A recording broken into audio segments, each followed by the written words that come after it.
Gemini, have you ever noticed that two people can describe you completely differently? One person says you're quiet, another says you never stop talking. One thinks you're incredibly emotional, another is convinced you don't care about anything.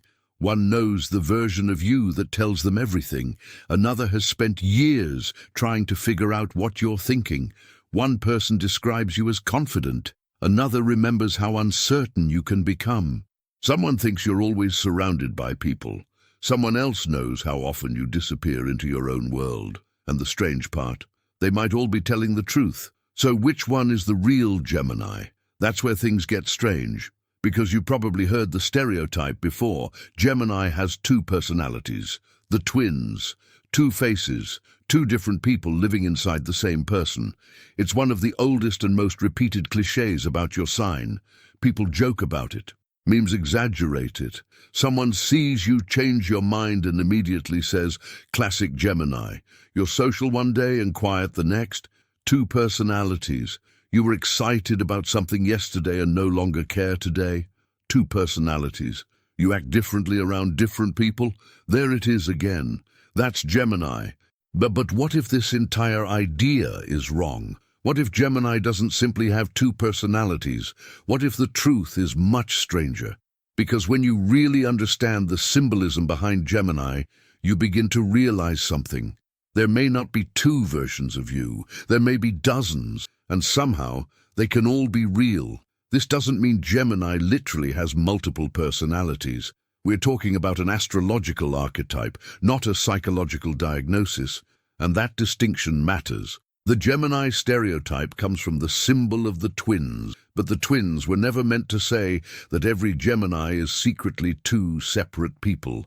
The deeper idea is duality, perspective, contrast, the ability to hold more than one possibility inside the same mind. And once you understand that, a lot of strange Gemini behavior begins to make sense. Think about yourself. Are you exactly the same person around everyone?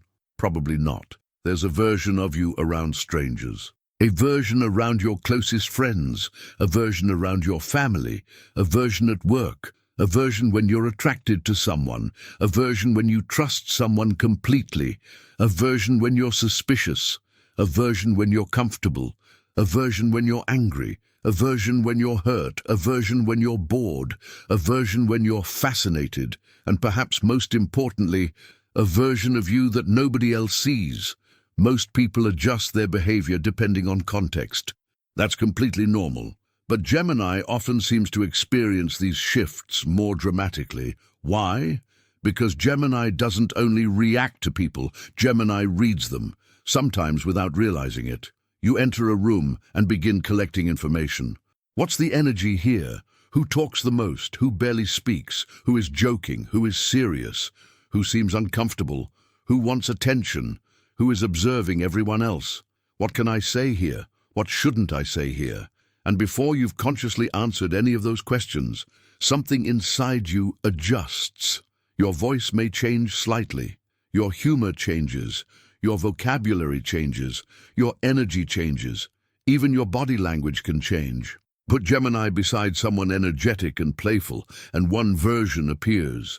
Put the same Gemini beside someone deeply philosophical, and suddenly you're discussing mortality at 2 in the morning.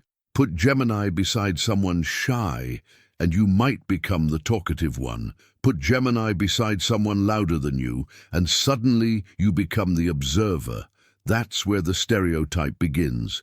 People meet one version, then later they see another, and they think, which one is fake? Gemini thinks, neither.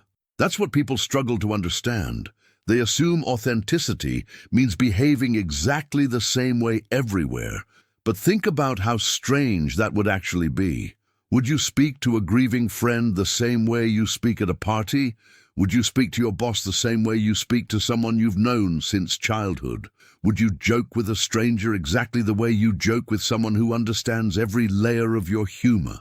Of course not. Context changes communication. And Gemini is traditionally associated with Mercury. Communication, information, language, mental movement, translation. That's important, because Gemini doesn't simply communicate. Gemini translates. You translate yourself depending on who is listening. That's why two people can know you for years and still know completely different Geminis.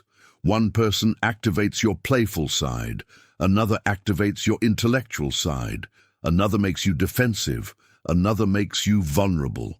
Another brings out your ambition. Another makes you feel like a child again.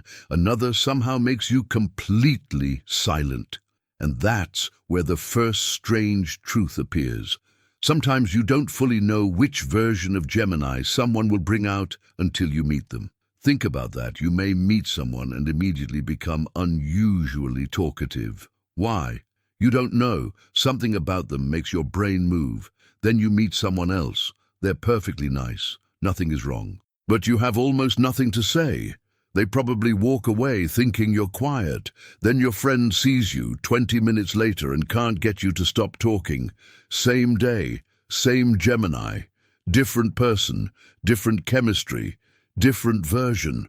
That's not necessarily deception. That's stimulation. Gemini responds strongly to mental stimulation. When someone makes you curious, something switches on. Questions appear, ideas appear, stories appear, jokes appear. Your personality expands. But when the stimulation disappears, another Gemini appears. The quiet one, the distracted one, the one staring into space, the one checking their phone, the one mentally somewhere else. And this is why people sometimes misunderstand Gemini boredom. They think you're intentionally being rude. Sometimes you're not. Your brain simply isn't receiving enough to stay engaged. That's not always a good thing. Part of maturity for Gemini is learning that not every meaningful experience needs to be immediately stimulating. Some people reveal themselves slowly. Some skills become interesting only after patience. Some relationships deepen because you stayed after the novelty disappeared. But naturally, Gemini loves mental movement. And when something creates movement, you become more alive. That's one version of you. But there's another, the Gemini who watches. This version surprises people because it contradicts the stereotype. Everyone expects Gemini to talk. So when Gemini becomes quiet, people sometimes assume something is wrong. Not necessarily. Sometimes you're studying. You don't need to dominate every conversation. Sometimes you're far more interested in watching what everyone else does. Who's pretending? Who's uncomfortable? Who keeps looking at whom? Who laughs too hard at certain jokes? Who changes their behavior when a specific person enters? Who keeps contradicting themselves? You notice, and the quieter you become, sometimes the more you're noticing. That's a Gemini many people never meet, because they only know the entertaining Gemini, the funny Gemini, the Gemini with stories, the Gemini who can make a boring situation interesting. They don't see what happens afterward. When you go home, when the room becomes quiet, when you replay everything, that comment was strange. Why did they say that? Did you notice how their expression changed? Maybe I'm reading too much into it. No, something was definitely different. And now another Gemini appears, the analytical one. This is where things get more complicated, because the Gemini who speaks quickly isn't necessarily thinking superficially. Your thoughts can move quickly and still go deep. You simply don't always stay in one place. You can spend 20 minutes discussing relationships, then suddenly move to history, then technology, then some random fact about an animal. Then somehow connect all four topics before anyone understands how you got there. To someone else it looks chaotic. Inside your head there was a path, and that mental movement creates another misunderstanding. People think because you can move on quickly, nothing affects you deeply. That's not always true. Gemini can feel something intensely and still talk about something completely unrelated 5 minutes later. You can be sad and laugh. You can miss someone and not contact them. You can love someone and know you shouldn't be with them. You can forgive and never trust them again. You can want to leave and still feel attached. You can be confident and question yourself. Two opposing feelings can exist at the same time. And this is where the symbolism of the twins becomes much more interesting. Maybe Gemini's duality isn't about two personalities. Maybe it's about your ability to hold contradiction without immediately needing to destroy one side. You can see why you're right and still understand why someone disagrees. You can dislike someone and recognize their good qualities. You can love someone and recognize exactly what is wrong with them. You can want stability and crave freedom. You can enjoy attention and desperately want everyone to leave you alone. You can want people to understand you, then feel uncomfortable when someone understands too much. That's Gemini, not two people. Contradiction. And humans hate contradiction. People want simple categories, good or bad, introvert or extrovert, emotional or logical, confident or insecure, serious or playful, independent or needy. Gemini often answers, depends, and that answer drives people crazy, because they want to know who you are, but Gemini is often more interested in asking, who am I becoming? That's a very different question. Your identity can feel less like a statue and more like a conversation. New experiences enter, new information enters, new people enter, and you update, sometimes rapidly. That's why someone who hasn't seen you in 5 years may expect to meet the Gemini they remember. Then they see you and think, you've changed. Of course. 5 years happened. Why wouldn't you change? Gemini doesn't always romanticize staying exactly the same. You may look back at an old version of yourself and barely recognize that person. The things you believed, the things you tolerated, the things you wanted, the people you chased, the things you were afraid of. Sometimes you almost want to ask, who was that? But here's the strange part. That was you too. You don't need to erase your old versions. You simply outgrew some of them. And this is where Gemini can become difficult for people who become attached to one specific version of you. Maybe they met you when you were always available. You answered immediately. You wanted company. You shared everything. They assume that's who you are. Then life changes. You change. You become more private, more selective, more independent. And suddenly they say, you're acting different. Yes, because they're talking to a different chapter. The problem is that some people believe knowing your past gives them ownership over your future. Gemini doesn't like that. You hate being trapped inside someone's old definition of you. You always do this. You've always been like that.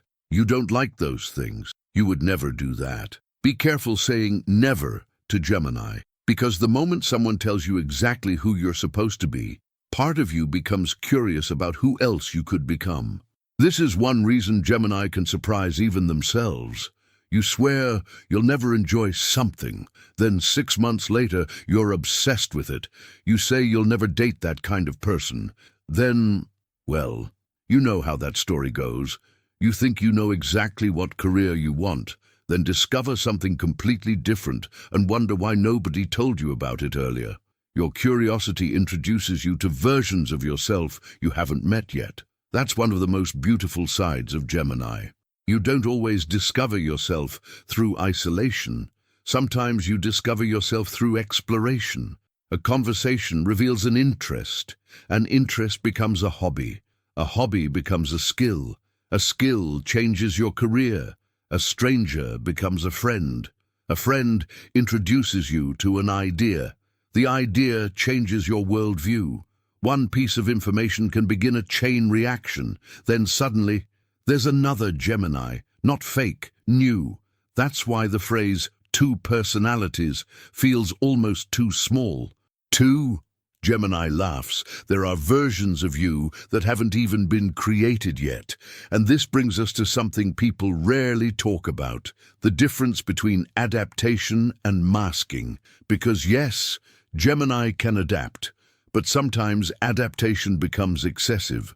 Sometimes you become so good at matching the energy around you that you forget to ask whether you actually like the energy around you.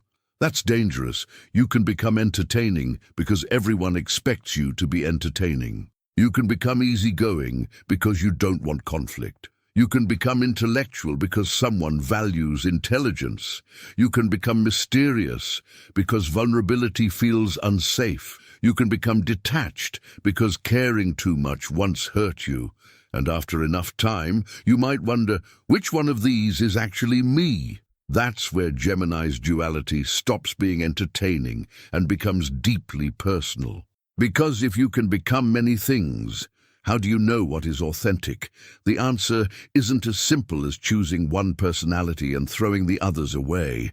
They're all pieces. The playful Gemini is real. The quiet Gemini is real. The confident Gemini is real. The insecure Gemini is real. The social Gemini is real.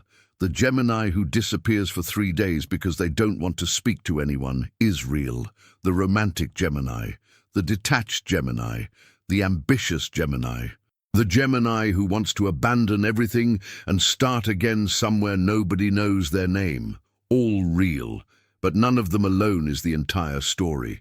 That's the mistake people make. They meet one fragment and assume they've met the whole person. Then another fragment appears, and they call you inconsistent. But Gemini, you were never one fragment. You were the entire constellation. This is why the people closest to you often know something casual acquaintances don't. They've seen the transitions. They've watched you go from laughing uncontrollably to suddenly saying something incredibly serious. They've watched you dominate a conversation, then become completely silent. They've seen you obsess over something for weeks, then wake up one morning and never mention it again. They've watched you love deeply, then somehow learn how to live as if that person no longer exists. They've watched you doubt yourself, then walk into a situation with unbelievable confidence. And sometimes they ask, how can you switch like that? You may not know. Sometimes the switch surprises you too. But usually, something changed. Information changed, your interpretation changed, your emotional state changed, your level of trust changed, the environment changed, and Gemini responds to change. That's another key to understanding the twins. They're not necessarily fighting each other. Sometimes they're observing the same world from different angles. One side asks, what do I feel? Another asks, what makes sense? One says, stay.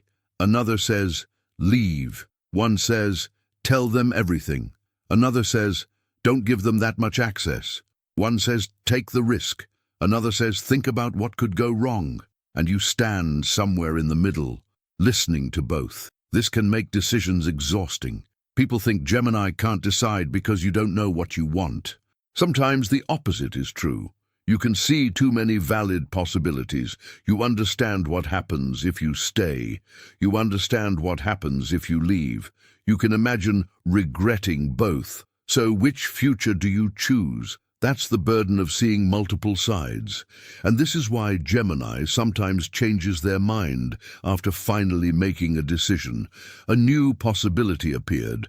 A new piece of information arrived. Or maybe one of the voices inside the debate finally made a better argument. Again, not literal voices, perspectives. That's the Gemini mind, a room full of perspectives, and somehow you're supposed to choose which one gets the microphone. But here's where Gemini becomes fascinating. The same trait that creates indecision can also create extraordinary adaptability, because when reality destroys Plan A, you already know Plan B exists. And C, and probably some ridiculous Plan D you invented at 3 in the morning. You can change direction. You can rewrite the story. You can become someone capable of surviving something the old version of you couldn't survive. And that is perhaps the strangest truth behind the Gemini stereotype.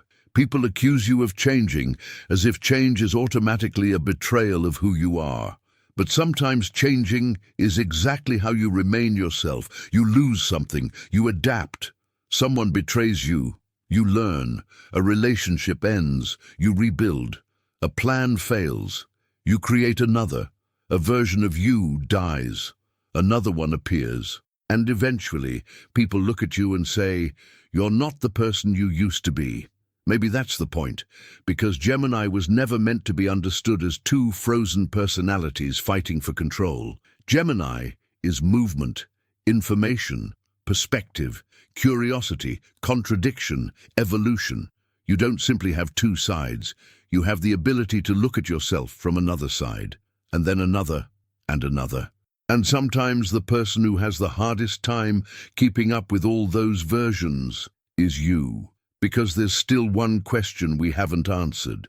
If every version is real, if every environment reveals something different, if every relationship activates another part of you, then who is Gemini when nobody else is around? No audience, no conversation, no one to impress, no one to understand, no energy to match, no role to play. Just you. That Gemini may be the one almost nobody gets to meet. And understanding that version changes everything.